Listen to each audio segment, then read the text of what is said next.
So welcome back to Going and Gaming, another episode of the Azalea Cult, and I'm joined today by Jian Wei from Malaysia. How's it going? Hi. Yeah, I'm fine. Doing great. Fantastic. Lovely. For the audience, we have been chatting before this, so it feels a little bit unnatural to ask you how you are, even though we've already been talking for the last 20 minutes. But yeah, we're going to be speaking about all things Azalea today. Obviously, she's a hot topic right now, having just won the calling in Phuket, and you were there at the calling Phuket, and you had a fantastic day one. So I think that's probably the best place to start. Really, it is obviously the biggest event which Azalea has taken this year, at least. Obviously, we saw her win. I think it was last year in where was it? It was Justin Chu who won. Oh yeah, it was just Justin Chu at Calling Taipei. Taipei, that's the one. Yeah. It's been a year since then, I think, and Azalea's coming back round to do it all over again in Southeast Asia, which is great to see. A lot of Azalea lovers down there, yourself included. But yeah. Before we go into it, we had you and Chris from Stormgate, who was supposed to be on this call actually, but I don't know where he is. We don't know. We can't find him, can we? We don't know where he's gone. Yeah, he's probably fallen asleep. probably fallen asleep. So Chris, if you're listening back to this, we still managed to do it without you, sir, but we are missing you. So I hope you had a nice sleep. But yeah, so we've got Jian Wei back on the channel today and to speak about all things Azalea, and it was interesting because the last time we spoke on the Azalea Cult for Azalea Cult episode was when you won your first armory. So you've come a long way since then, which is lovely to see. Yeah, that was just over a year ago. Yeah, and this was pre-Outsiders. It was pre-Outsiders. Yeah, I think was it February last year? I think so. Yeah, it was a long time ago. But it was great to see your journey from there to here, and yeah, what a result you had on the day one. So we'll speak about the day one of the calling. So you were 7-0, weren't you? Yeah, that was totally unexpected. I did not expect to dodge literally all the bad matchups day one. Yeah. Because on day one, I faced 3 Katsus. Okay. Oh, sorry, 2 Katsus. 2 Katsus. Yeah. 3 KOs. 1 mirror match. Yeah. And one Hatchet Dorothea. Yeah. Yeah. So that's 7 matches. And all of them are quite balanced matchups. I don't think they're particularly favored on either side. They're pretty fair matchups, if you ask me. Yeah. What was your first one? Yeah. What was your first sort of your day one matchup? What was the hero you faced at the very start of it all? What sort of got okay. rolling? I started off with Katsu. Okay. Cool. Yeah. So Azalea versus Katsu, if anyone's familiar with it, it's kind of a flippy matchup. It can very easily go either way. It's a matter of who high rolls who first. Who gets the ball rolling first? Yeah, absolutely. Yeah. Yeah. Like how quickly can I send a tall Red Ledger at them? Yeah. Exactly. Yeah, and we kind of saw that as well in I think Brody faced Katsu in his last round, didn't he, of the calling, and that was very much the same. As soon as he got the foot on the throat, no matter how much pressure Pudding Tam could put on him on the crackback, it's just raw damage to Azalea, and Azalea just doesn't care about that, does she? She doesn't care about just damage. Yeah. If she can compound the disruption early, then it's pretty much her game. Yeah. It doesn't matter who's on Katsu, like how experienced they are, and of course, like Pudding's probably the best Katsu player in the world. Yes, and even he can't like overcome the limitations of the matchup. Like once it swings in Azalea's favor, it's very hard to grab back tempo. It is, yeah, and that's why we love her. Yeah, because obviously she can snowball very, very well, can't she? As soon as you can present that disruption, and then Arsenal card, and then start flipping the card to select your next card, and then even get back things with Codex. We know how that snowballs, and that's why she's just doing very, very well at the moment. And obviously with Dromai now out of the picture, we do have another illusionist to worry about. which obviously was actually present at Phuket, but you just managed to dodge them all, and that's Prism. Well, yeah, I dodged them all the first day, but come day two, different story. I knew, I knew I was facing Vespa in the first match because he was the only other 7-0. I went into that match like preparing to die because my deck wasn't tagged for Prism. To be honest, I was praying that I wouldn't have to face a single Prism the entire event. It's tagged for Dromai because she's more popular than Prism. But I was just hoping not to face any, but obviously that didn't pan out the way I'd hoped. Yeah. Let's speak about some of the other matchups as well in day one, first of all. So Katsu was your first victory, of course, starting off. What was your one after that? Was it another Katsu, or what? How did it proceed from there? All right, so round two was against KO, someone from Singapore. That was on the backup stream. So it was my very first time playing on stream. Well, it's a backup stream, not a feature match, but still, it was. How did you find being on stream? Was it hard, like mentally, or did you just crack on and do your normal thing? What's your advice to people on stream? Yeah, so like when I was on the backup streams, I was on the backup stream a total of 3 times. And I wasn't nervous at all because on the backup stream they don't show your face. It's just a top-down view of the game. And so I wasn't. I was just playing normally. It didn't really affect me. But when I went like on day 2 when I played in the feature match twice and lost both times. I was kind of nervous. I mean the first match I was gonna lose it whether or not I was nervous, but I don't think I played that second match well against Azuri. I was a little nervous, and we were also kind of rushed for time because both of us took way too long for our sideboarding. We started at the 45-minute mark. Really? What, for 15 minutes in? like 10 minutes in. 10 minutes in, that's it. Yeah, so like the second half of that match was a little rushed. But it was a mixture of that, and also I was a little nervous playing on stream. I probably made a couple of like misplays that ultimately cost me the game. But Azalea versus Uzuri, it's also a little. It's a little flippy. It's similar to Azalea versus Katsu.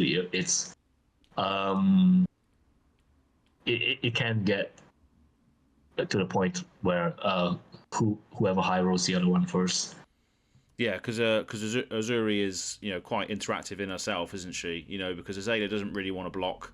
As soon as you don't block, you open yourselves out to things like shakedown and things that can strip cards or key cards away from your hand. Let's say you've only got 1 arrow in your hand. If they choose that one, for instance, or things like Censor, if your opponent knows your deck or knows the meta deck, having a card like Censor in Azuri you can just say, right, I named red in the ledger, you can't play that next turn. That's the thing that affects me the most. I'm just going to make sure that you can't play it. I think we will see a lot of. I'm not going to say a lot of, but I think Assassin and Azuri in general might be rising as a result of what's going on now. But that will be interesting to see. Yeah, it's the most difficult part of the matchup with Azuri is you don't know what they're going to present. Exactly. Because if they flip Mask of Perdition, then you wished you fat decked because they're going to mill. They're going to mill like easily 10 to 15 cards from your deck throughout the entire game. But if they flip Crown Providence, then it's most probably a red line Azuri, and if you fat deck into that, then your hands aren't as good, and you find yourself in a difficult position because you're not disrupting them enough. So it's really tough. I try to go somewhere in between. Like I fat deck a little bit, but not too much. So it doesn't matter what they flip. Yeah. Yeah, I think that's what I've personally done as well. Whenever I've faced an assassin, I've put more cards in there. But yeah, I could be right. I could be wrong. I don't know. Obviously, we're probably gonna see a lot more Azuris pick up the speed as a result of Dromai leaving, because Dromai was a horrible match for Azuri as well. So it'll be interesting to see what comes from that. But yeah, so you had 3 KOs in day one. So what's your general plan into KO, which is probably one of the most represented decks at the moment? What's your plan as an Azalea player into KO? What do you want to do against KO? I love the KO matchup because one, they're not gonna try to fatigue you. It's almost a race. Yeah. So to speak. So yeah, you can just run a lean 60 cards. Yep. Take out the cards that just aren't disruptive to KO's game plan. So you just try to send as many Red Ledgers or fatigue shots at them. Those are the priority arrows. Yeah, of course. Obviously, things like swing bigs and stuff, you can take a lot of value away from things like fatigue shot. And KO does like to go wide as well with a lot of his agility tokens and agility token generation, mandible claws into swing bigs, blood rush bellows. So yeah, I guess Azalea does have quite a lot of tools to deal with that. But KO is also quite high rolly as well. He can just pump out some numbers as well every now and again. So it's the most difficult part is like choosing what arrow to send at them at the right times, because let's say you play Knock Death Whistle or Codex, then you get to choose an arrow. So but it's sometimes difficult to choose the arrow, but if they have an agility token, probably Red Ledger is the better play. But if they don't, then maybe fatigue shot. It's kind of hard sometimes, because what if you send a fatigue shot and they just blood rush bellow? So they're still gonna attack you for a lot of damage. Whereas if you hit them with Red Ledger, and so that means that they won't be able to blood rush bellow. Yeah. So yeah, it's a bit of a guessing game sometimes, like which arrow will do the most disruption. It is, and that's where you see a lot of people going into the tank and thinking about what. That's the great thing about Azalea, is that she has access to all these different arrows which can help in different situations. But yeah, it's just exactly that. It's weighing up what the board state is. If they got agility, then yeah, maybe go for the Red in the Ledger, because obviously they're valuing that go again, which Red in the Ledger defeats.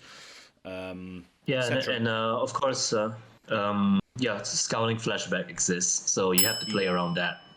So the general strategy is to go not to go very wide in the early game, like pre-flashback probably prioritize like big tall arrows.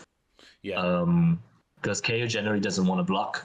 So if you just send something tall, they're most probably going to take some damage and some disruption. While you're doing that, maybe try to bait out an inefficient flashback block.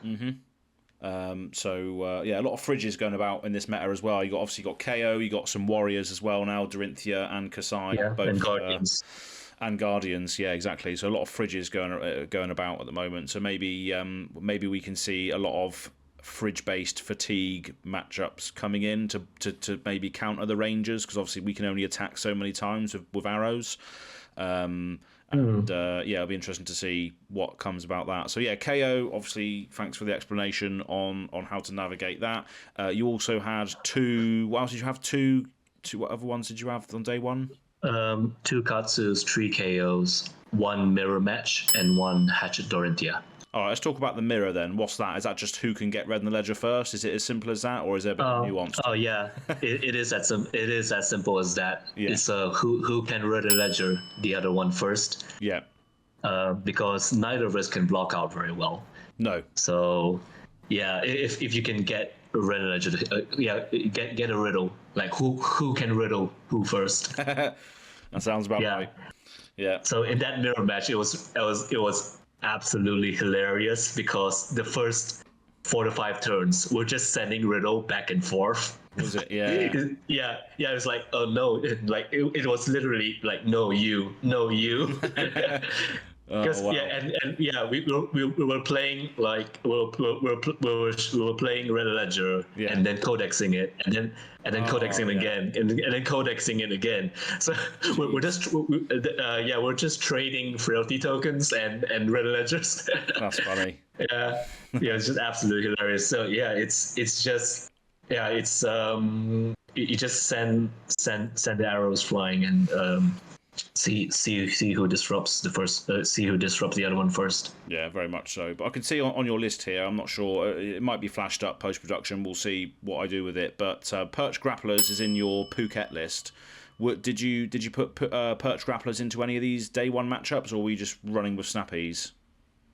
I ran Perch into the Azalea mirror. Yeah. And I ran Perch into the Katsus as well because you want to be able to block them out when they're pursuing that dishonor line. Yeah, very true. Yeah, so that 2 block is it's a lot more valuable than snappies in like against Katsu. Yeah.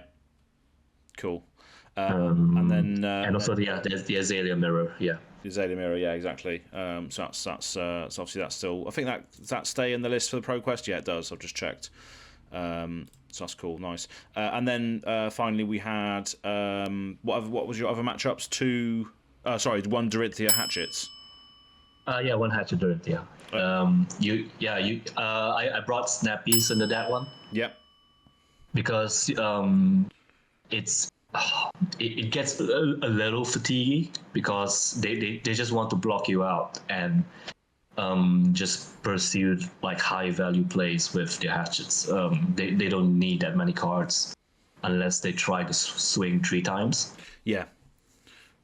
So they're very good at blocking you out. So you kind of fat deck a little and play snappies because when you're able to go like really wide, that's when you break your snappies. Yeah, and that's when you push maybe a snappies and a bullseye bracers pop off turn with maybe a rain razors behind it, sort of thing.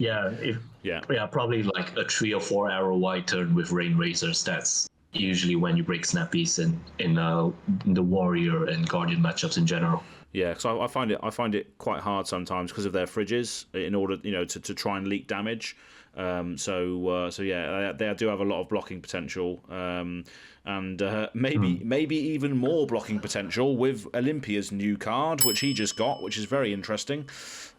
Which is the one that allows him to equip things from his sideboard by sacrificing gold. So that'll be interesting to see if that has any play. But that is not on Azalea topic, so we're just going to bypass that one. But yeah, so 7-0, fantastic job on the day one. And of course, it's my first calling, so exactly. it was my first. Yeah, I totally didn't expect to go undefeated day one. Heck, the day before, was Friday. Yeah, like first day of the event, meaning like all the side events on Friday. Yeah. That evening, I was already thinking about what side events to join if I like 0-3 drop on the first day of calling. Oh wow. Yeah. So it's just really funny because also I forgot to register for the calling the day before, so I had to go really early the next day to register. Oh wow, that's hilarious. I almost didn't register for the calling. That is so funny. Yeah. Just bowls up really early and just like, yeah, I'm here to register for the calling, please, and then proceeds to go 7-0 in day one.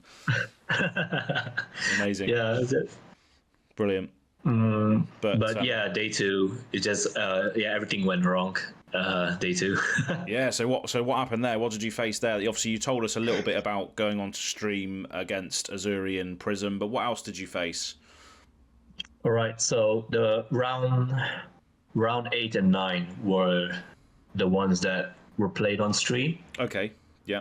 Round 8 against Vespa on Prism, and round 9 against Josiah, a fellow Malaysian player on Azuri. Nice.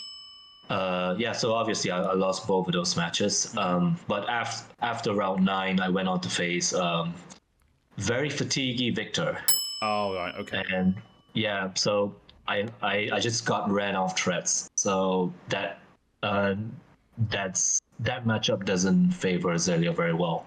Yeah, so what I was saying earlier about maybe fatigue coming into the picture to combat the power, obviously the inherent power of Azalea could be a thing then, because we've always struggled into Guardians, really, haven't we? I mean, I haven't personally played into any Victor at all, because I don't get time, unfortunately, to go out to events and all this, and I don't have any players that play on webcam that have Victor decks, etc. So haven't actually experienced it myself, but I have experienced Bravo. And that is difficult because he can block and present disruption. So Bravo was never easy. Well, Bravo's a lot easier for me than Victor because Victor gets a lot of value from blocking you out. Yeah. Trounce is just insane.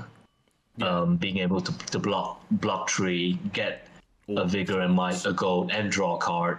Yeah. And also test of strength, like blocking 4, and like it kind of replaces itself because you create a gold and you draw a card. Of course, yeah, because of Victor's ability, and you're never winning a clash really against Victor, are you? I guess. No, I mean if you get lucky, you sometimes do, but they have like so many gold tokens that they can just break to make sure they win every clash. Oh, of course. Yeah. All it takes is one gold token at the start, and they can just keep rolling it. Yeah. Because, they use one gold token to win a clash, and that clash nets them another gold token, and then they use that one for the next clash if they need to. Yeah.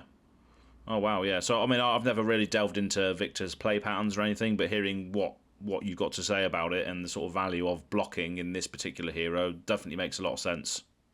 So in general, the more defensive the Victor, the harder it is. Yeah.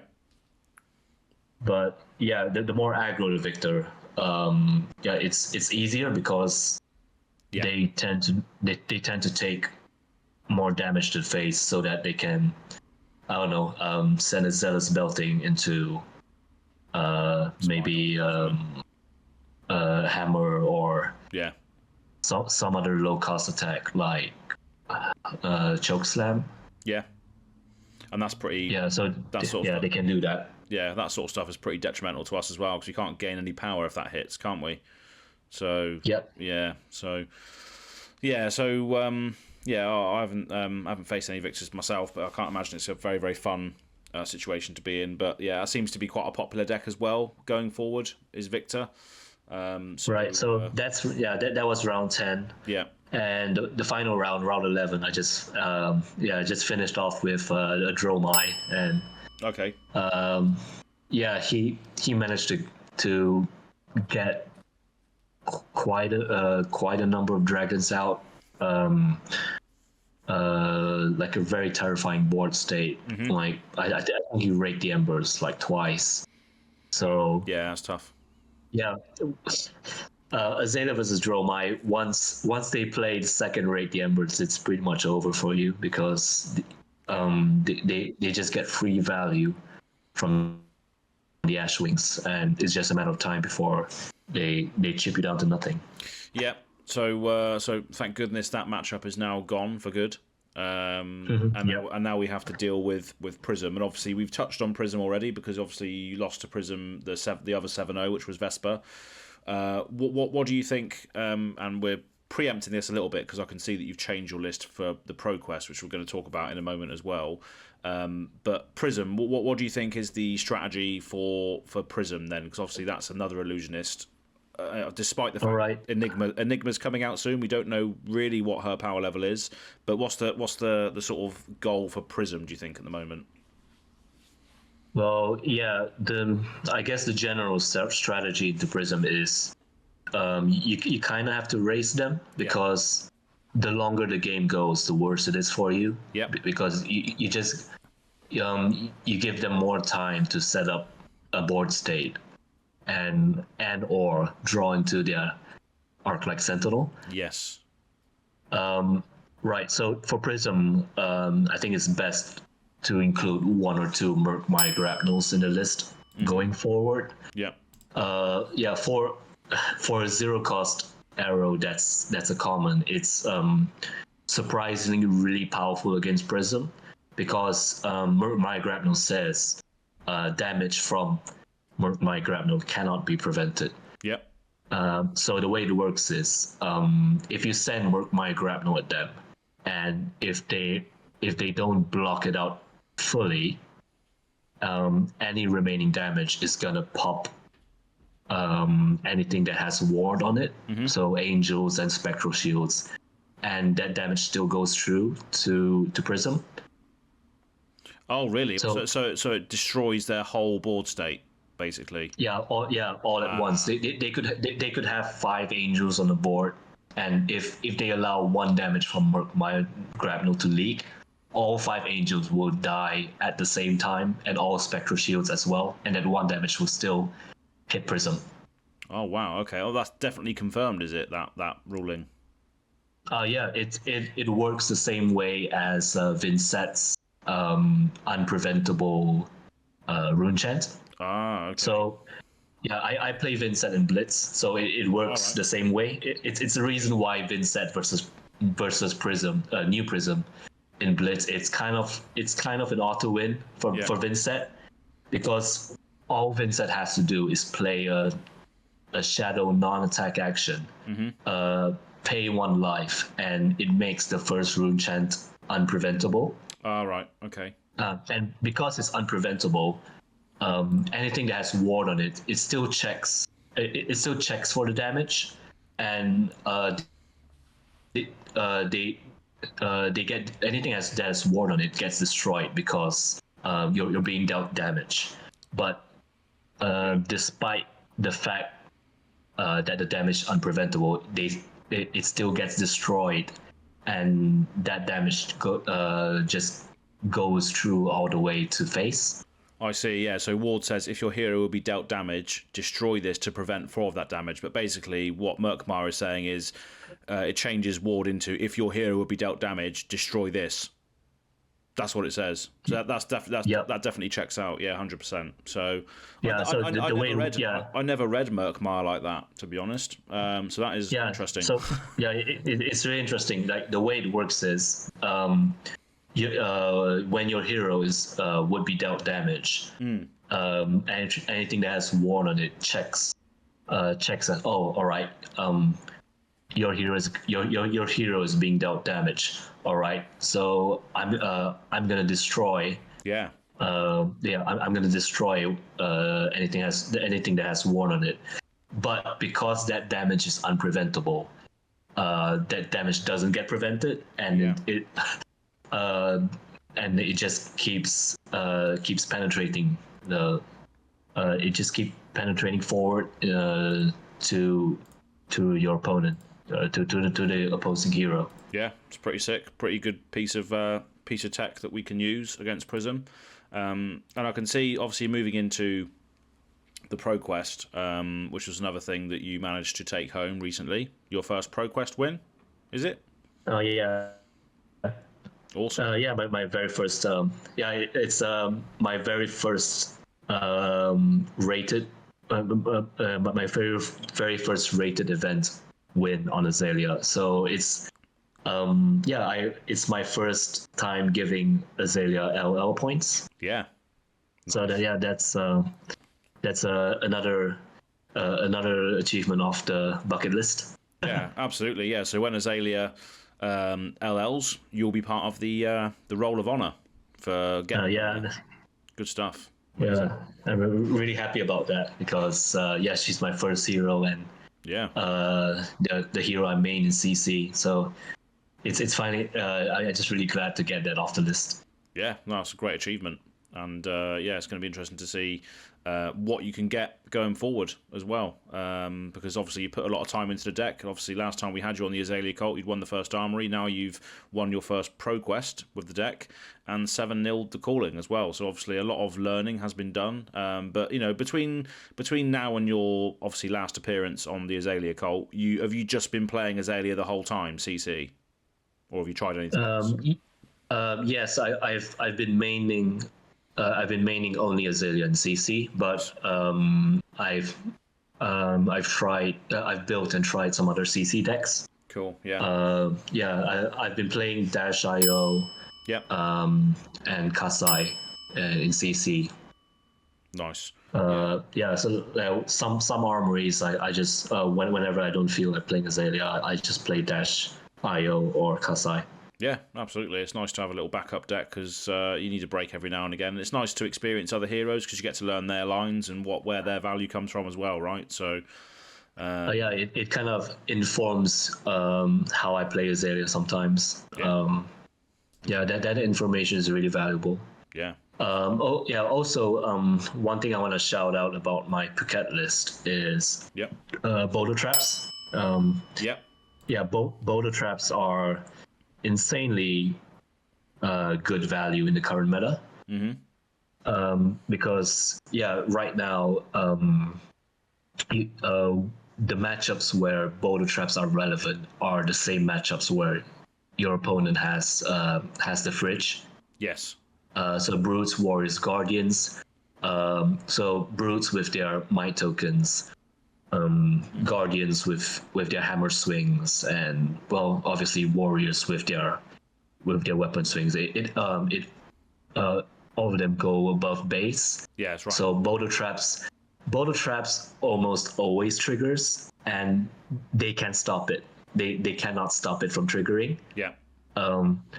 Which makes me favor boulder traps over drill shots in many cases, because like drill shots they can just send you can send it for I don't know like 7 and they can just block it out with one card and a defense reaction. Yeah. Whereas boulder trap, it just comes out of nowhere and you immediately take 2 value out of their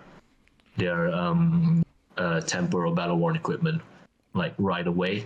So boulder traps are almost always a 5 value yellow D react, which is just insane to think about. Yeah. No, it's a good shout. I mean, we did see Boulder Trap being used. I think it was by Jake Warburton in Pro Tour. What was the last USA one? I can't remember what it was. Baltimore. That was it. Yeah. Because he got it onto Michael Feng's shield, because you can use it to put the -1 counter on Oldhim's shield. That's what it was used for back then. On the rampart. That's very crucial to stop Oldhim from fatiguing you out. Exactly, yeah. So that's right. So a lot of the heroes that are running around now, as you've just said, Guardian, Warrior, Brute, a lot of them have fridges now. So this could be a good card to use and to see back in the list, as you say, because drill shots are red as well. So having a lot of reds in the deck is great, and obviously drill shot is also a 0 cost. But Boulder Trap is also better for pitching, which is why I can see that you still use, because Brody cut out Deadeye completely in his list, I believe. He cut it out completely, but I still feel like Deadeye being a 3-block yellow, which can give you some utility, is same sort of vein as Boulder Trap here, being a yellow pitch as well. So maybe that is something worth considering, taking out the drill shot. Yeah, I do like. I still like Deadeye, and it's a yellow, it's a 3-block, and if you have enough blues, which I do in your deck, you're sometimes able to trigger its discard effect. Yeah. Yeah. So yeah, I still favor Deadeye over something like Take Aim, because you don't always get the utility of taking, but yeah, and also for a hero like Azalea, which doesn't block very well. If you get a yellow tree block, that you can also pay for. Well, that I costs 1, and Exactly. yeah, if you build your deck in a way that it has enough non-reds, you can very easily pay for Deadeye. So I don't mind keeping Deadeye. Yeah. Yeah, exactly. I think it's pretty good as well. I'm always happy to see it most of the time when I draw it. But yeah. So moving on to the Proquest, then we can see a few changes from your Phuket list to your Proquest list. But speaking of the Proquest list, the boulder traps aren't in there. Is that still the same or? No, I might be bringing back boulder traps because Victor is there are just way too many Victors running around now. Right. Yeah, fortunately I didn't face a single Victor at the Proquest that I won. Yep. I mean, there were Victors, but I didn't face them. Nice. But yeah, if like into a meta that where you have a lot of Guardians and Warriors running around, I think Boulder Trap still has a place. Yeah, because it's as you say, drill shot needs to hit them in order to get the value. But if you're just stripping the value away, then they can't do anything about it. That might be a better way to get round their fridges, which is obviously what we need to do. Yeah, so like if you look at drill shot, it's a 0 for 4. If it hits, you get 2 more value. So it's a 6 value if it hits. But boulder trap is almost a guaranteed 5 value every single time. Yeah, and it's also yellow. So yeah, I really believe in boulder traps. The downside is if you're an Azalea player that tends to blind Azalea a lot, then having D-reacts in the deck is detrimental because you might blind into them. Yeah, true. Yeah, that's one thing, isn't it? Where, if you do have that ability, I mean, we still have that ability to brick anyway, because you could just flip into a knock, and then you're like, oh no. Well, yeah, I mean, knock's not the worst thing, because if you have an alternative arrow in your hand, then you should just clear it. And yeah, you can just play it out, and then if Death Dealer hasn't been used yet, you can still draw the card that you play from knock. Well, I mean, I've done that a few times actually, where I've played knock to then grab the arrow to then draw it from Death Dealer, so I can fire 2 things. But yeah, I know what you mean. Yeah, if you're running Boulder Trap, you could flip into it, and that's not that ends your turn basically. So that would be a RIP moment. Well, yeah, I'm not totally against blind Azaleaing. Yeah, a blind Azaleaing. Yeah. But it's best to blind. How do you? Just make it a calculated risk. Yes. Yeah. Yeah, like blind Azalea only if you understand that the chances of you bricking is very, very low. Yeah, that's right. Because, yeah, sometimes you sometimes have to blind. You have no choice. But yeah, it's best to keep track of the cards that can brick your arsenal. And if you know for a fact that the chances of you bricking is very low, then it's not a bad thing to blind. Yeah.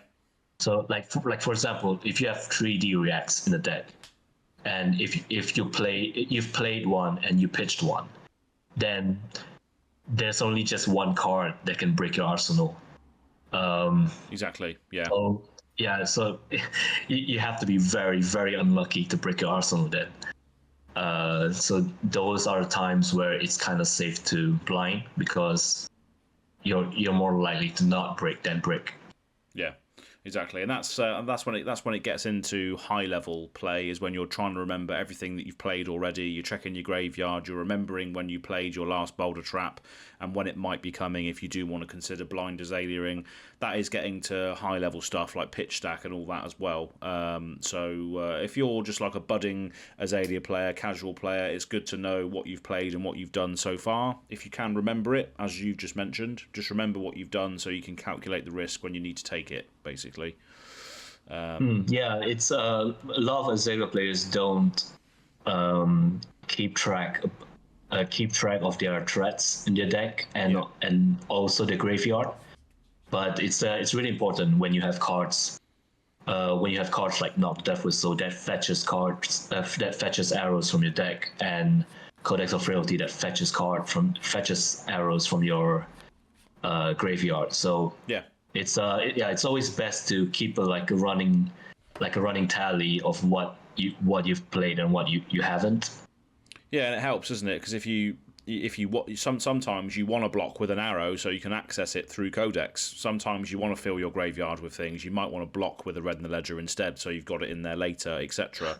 Especially in your starting hand, you can block and fill your graveyard up for Codexes. So you're never really losing the card, really, are you? In Azalea decks with Codex, at least. Which is you're in a way you're just saving it for later. Yeah, exactly. So you'll be able to access it later. Although saying that, going into Part of the Mistveil, there seems to be a lot of banish target cards from graveyards. So we'll see how. That's gonna be fun. Yeah, we'll see how that works. But yeah, so obviously I've got the list up here for the Proquest. So how did you do in the Proquest? What matches did you play to get your win there? What did you come up against? All right. So at the Proquest, in the Swiss rounds, I played against one Kasai. Yep. One KO, one Kano, yep, one Phi, and one Levia. All right. Okay. So it's 5 rounds in Swiss. All 5 different heroes. My only loss was against Phi because of a very badly timed Warmonger's diplomacy. Yes. So obviously, I think we're going to see that come back as well into a lot of people's lists if Azalea keeps performing well, and that's never good to see. Sometimes you can play around it, sometimes you can't. It just depends on the timing of the thing, right? I'm assuming it was a similar situation to you where it was just timed poorly, which bricked you. Was it? Because I think it was I had a Ravenous Rebel in the arsenal, and I was gripping a handful of buffs. Right. And if you know Azalea, you don't want to block with buffs. No. Because why block for 2 when you can pump for 3, right? Yeah. So that turn I was just holding on to my hand. All right, just taking all the damage to face, and then he ends the chain with a Warmonger, and that was just that was so devastating because 1, you took a lot of unnecessary damage, and 2, you're kind of IPing yourself because now you're holding cards you cannot play. Yeah. So. I just lost that match to Phi, but I managed to win all the remaining 4 matches. Yeah. And then in the top 8, I played against the same Kano I beat in the Swiss rounds. Okay. Yeah. And then I managed to eke out a win against Dromai in the second round. Nice. And I played against Katsu in the finals. Okay. Yeah, so you played quite a lot of Katsu recently then, which is good. So obviously that helped you in this game in the final. So it's pretty good Proquest run because I didn't face a single victor. Yeah. That would have been really bad, and I managed to beat Dromai in the second round of top 8 just barely because. If I remember correctly, he had 3 Ash Wings, a Chromai, and a Kylori on board. Both of us were at single digits, and at that point, you might as well just go to face and hope for the best. Yeah, hope for your dominated stuff because yeah, I mean when Dromai gets to that point. Luckily, we don't have to face it anymore. But when Dromai gets to that point, she can essentially just block with whatever she wants, play a red card that costs nothing, and then swing in with the whole team. So it was very hard. Was a very very hard matchup. I'm assuming that obviously you managed to pop a lot of things as well, though, to win that. Did you manage to do a lot of pops in that game? Yeah, I did. I did manage to pop a lot in the early game. Nice. To sort of delay the delay the onslaught of the dragons, and it also allowed me to push some damage because Dromai's early game they kind of want to take a bit of damage so that they can set up their board, get their ash and everything. Yeah. So, but once they're all set up, they start blocking more to maintain their board state. Yeah. So that's why you kind of want to push as much damage as you can in the early game against Dromai, and you just try to slow them down. Yeah, definitely. And I think we do have a lot of tools as well, like Arsenal hate, like Seek and Destroy and Lace of Inertia, which doesn't allow them to set up as easy as well, which obviously works in our favour sometimes. But yeah, luckily we don't have to worry about that matchup anymore. Dromai has gone now, luckily, and good riddance. Good riddance, yeah. So I heard you're playing in another Proquest as well soon. Is that right? I'm playing at another Proquest day after tomorrow. Nice. I did play one Proquest after this one Proquest that I won. Yeah. So yeah, this Proquest that I won, I played on last Saturday. Yeah. Literally the next day, on Sunday, I played the Proquest at Stormgate. Okay. I went to two. And then I conceded the fifth Swiss round because I wasn't gonna make it a top 8, but I conceded to someone who was locked for top 8 if they won that match. So fair enough. So there was no point. There was no point in me winning that match, so I just conceded. Yeah, no, it's fair play. Gives someone else a chance, doesn't it, to take it all the way, sort of thing. So you already won your Proquest, which was kind of you. So yeah, fair play for that.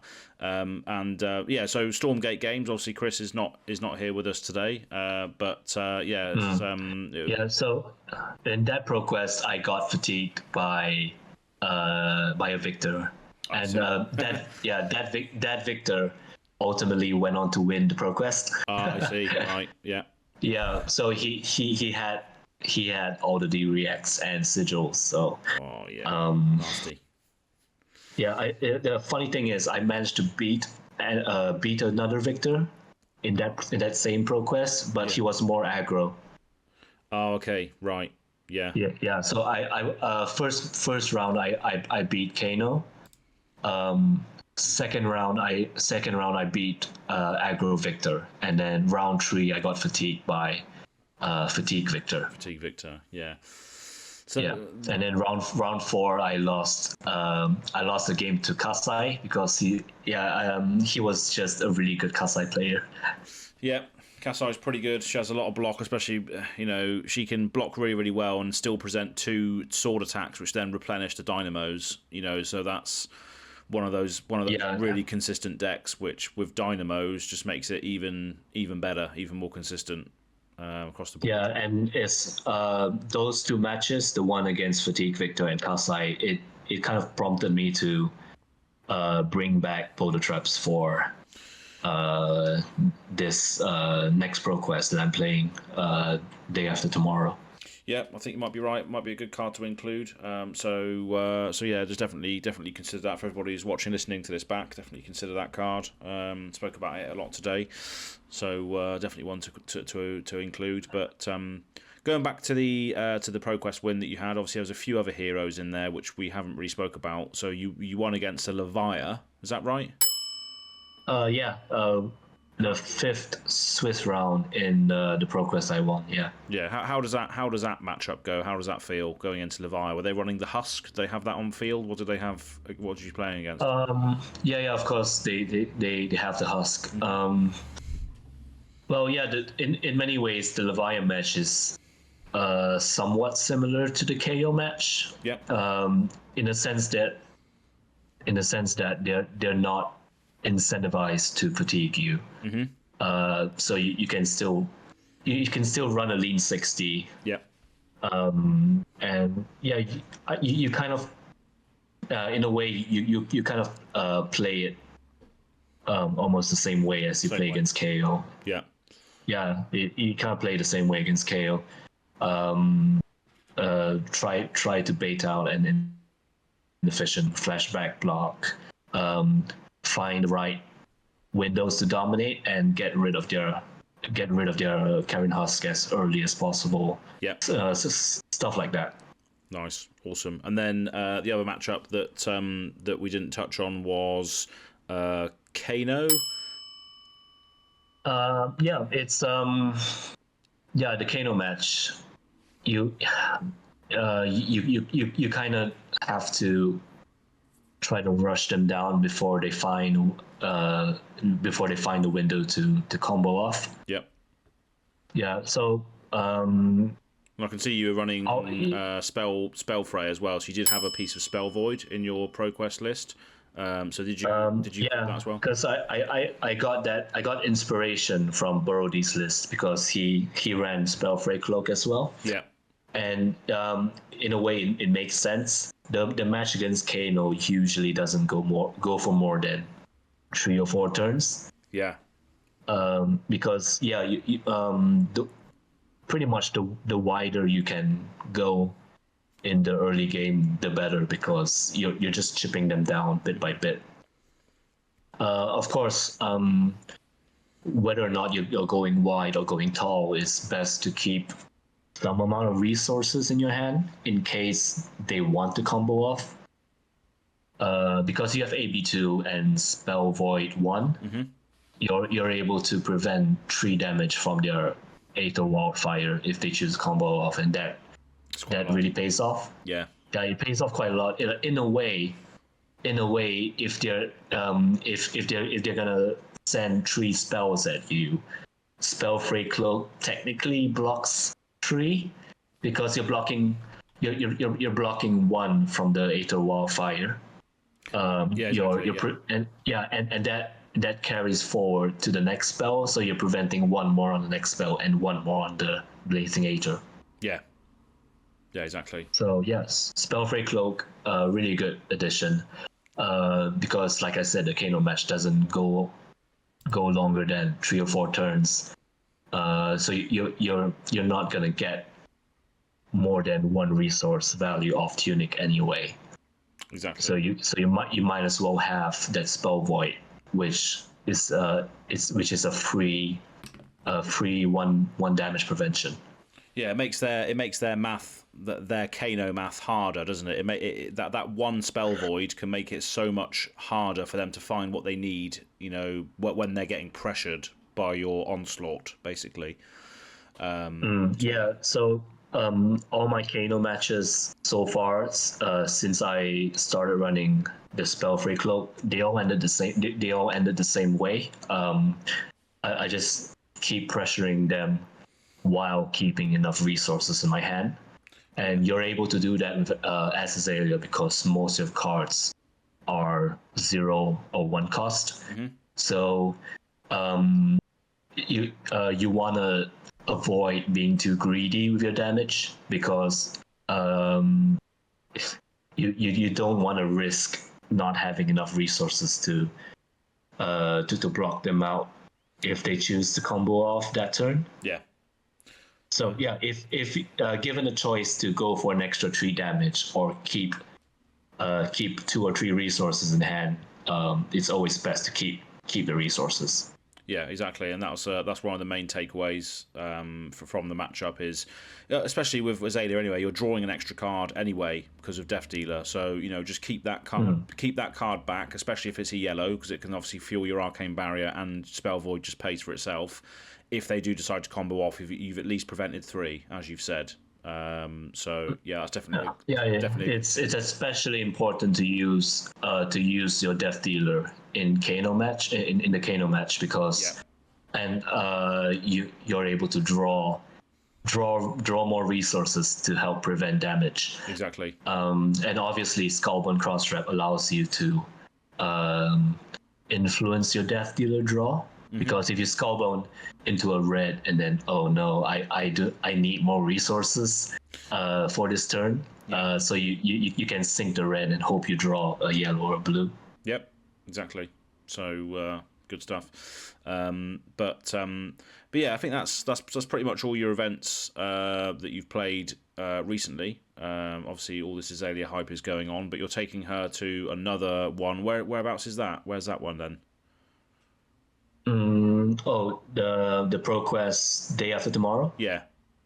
Yeah, it's a store called Games Haven. Oh, Games Haven. Yeah. Okay, I know that. They're from Singapore, I believe, right. But they have branches in Malaysia. Yeah. Oh, nice. Yeah, Games Haven are the ones that basically they got my. What did they get for me? They got something for me in one of the callings. It was the Red and the Ledger playmat from Felicia Liang. Because she was at an event there, and I got a playmat signed by her, and they got it for me basically, and then shipped it to me. So the game tape. Oh, that's very nice. So yeah, it was good stuff. But yeah, unless there's sort of anything else you want to touch on, It's been a pleasure having you on today, speaking about all things Azalea, and look forward to seeing what happens next. One thing I like to mention is that many Azalea lists are cutting E-strikes now. Yeah. Which I kind of have mixed feelings on, because E-strikes help you go wider and stop yourself from getting fatigued. Yeah. But at the same time, it's really hard to find the window to play E-strike, because obviously it requires another card in hand.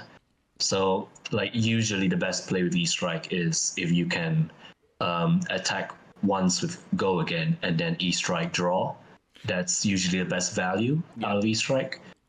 But yes, sometimes it can get a little clunky. But with the rise of Azalea, more people are gonna start bringing back Warmonger's Diplomacy into their lists. Exactly. And if that's the case, then it's probably a good idea to run 1 or 2 E-strikes in your decks going forward. Yeah, definitely. It's something that Justin in his Taipei win said that E-strike is always one of those cards that's always good but never great. That's what he said. It's always good but never great. And it definitely makes sense, because obviously Dromai was around there as well, and he beat a Dromai in his last game to win that calling. And obviously E-strike was in the list then. But yeah, with obviously the fact that we might want to start going wider, because Guardian's a thing. Obviously Kasai and Brutes have a lot of fridge stuff, so maybe we do want to start trying to go a bit wider rather than tall to get around that side of things now as it all shifts around. Yeah, 2 reasons to go wider. One, because of your opposing heroes with the fridge and fatigue guardians. They really don't want to see E-strikes played against them, because usually when you're going for 5 go again, they're just gonna block with 1 card and have 2 damage leak. Yeah. And the wider you can go, the more damage you can leak, and the more unlikely you are to get fatigued. Yep. And of course, the second reason is Warmonger's Diplomacy. Exactly. It feels really good when you get Warmongered and you choose war, and you go E-strike, go again into I don't know, Ravenous, and then into the arrow from your arsenal. yeah, exactly. It's happened to me a few times where I've just, luckily the hand has been exactly what you say. You know, attack action, generic attack, ravenous. You know, E-strike.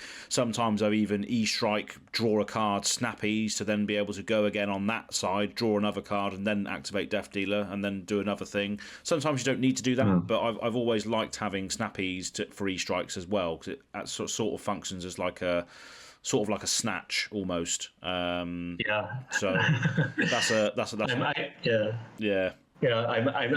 never get tired of the look on your opponent's face when they just played Warmonger and you just send like 14 to 20 damage at them anyway. Exactly. Yeah. So that's another good reason to put it back in 100%. So yeah, that's pretty much it. Yeah, exactly. So yeah, maybe you want to be going a little bit wider with your Azalea decks going forward, but we will see. There's a couple of battle hardens happening over the next few weekends, so it's going to be interesting to see what happens in those, to see where the meta stands after this dominance from Asia on Azalea. The way I see it right now, there's almost two schools of thought when it comes to Azalea. So you have the faction of Azalea players that like to go really tall, try to blind Azalea and get a really good dominate, and then you have the other faction which I belong to, where I try to play a little mid-rangey, so I include some D-reacts and try to pivot between going wide and going tall, depending on the board state and the class of opponent I'm playing against. Yeah, it makes sense. So it's a little more measured approach, which I personally favor quite a lot. Yeah, and that's what Levi Rausch sort of pioneered the Azalea decks in the early days. Based on that approach, he was running things like Sink Belows and E-strikes, and really sort of delving into that going wide potential, but also going tall if you need to. So maybe that is how the Azalea deck will evolve, but we will see. Well, especially since Dromai's no longer in the picture. You can afford to go down to 3 poppers. True. Just 3 poppers as opposed to 4 or 5 or even 6 in previous lists. I think the reason is Prism doesn't really care that much about poppers because they run Rainbow Herald of Triumph. They have access to Phantasmal Footsteps, and 2 they play Rainbow Herald of Triumph.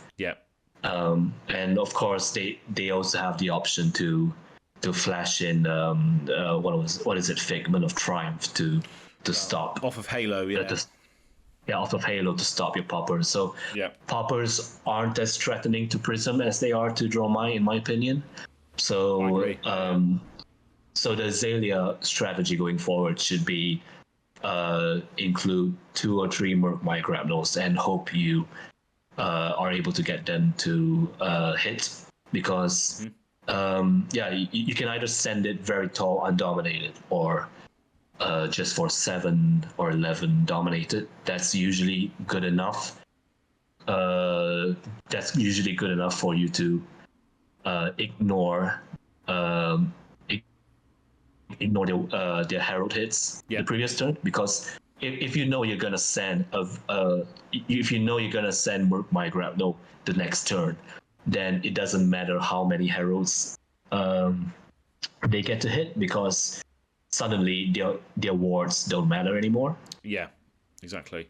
Yeah. So they're not gonna get any value from the Heralds hitting. Yeah. That's only if you know you're gonna send Murkmai Grapnel next turn, either by loading it naturally or fetching it with Knock the Death Whistle or fetching it with Codex. Yeah, so there's a lot of opportunity for us to play that card in that matchup. So I guess it does the fact that Poppers were so crucial in Dromai is not so much the fact, you know, that the same in Prism. And as you said earlier, you know, it's more of a race, isn't it? Anyway, so you know, there's also that side of it as well. But we will see. Obviously, we've got a couple of events coming up, as I mentioned earlier, so it's going to be interesting to see how Azalea does in those. But before we go, did you want to sort of plug where people might be able to find you or follow you or any of that good stuff?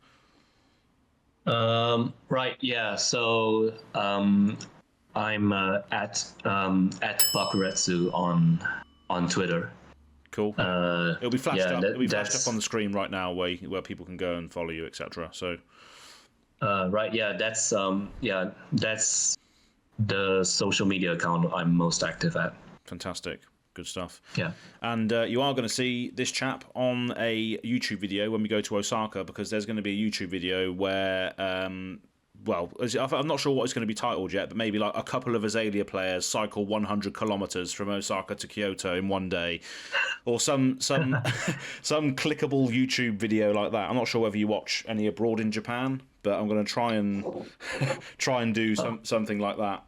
Oh yeah, I've watched his Cyclocross Japan series. Yeah, that's what I mean. They always look so much fun. So I just cannot wait to do it. But maybe we do like a little video or something while we're in Osaka talking about Azalea, because obviously it's going to be a lot different when that comes around, because there's going to be 2 sets. That we're going to have access to, right? There's going to be obviously the MST stuff, and then whatever the set is that comes after that as well. Oh yeah, there's one more set right before the World Championship, right? Exactly. Yeah. So, but yeah, so you'll see us there as well. If you're at Worlds, come and say hello. We'll be hanging out a bit, because obviously we're doing this bike ride and stuff, and you speak Japanese and I don't, so I'm going to be piggybacking off of you all weekend. Right, yeah. but yeah, so yeah. But apart from that, thanks for everybody who's joined us today, and we'll see you to do it all over again very, very soon here on Go Again Gaming and all that good stuff. So cheers, everyone. All right, see ya. Nice.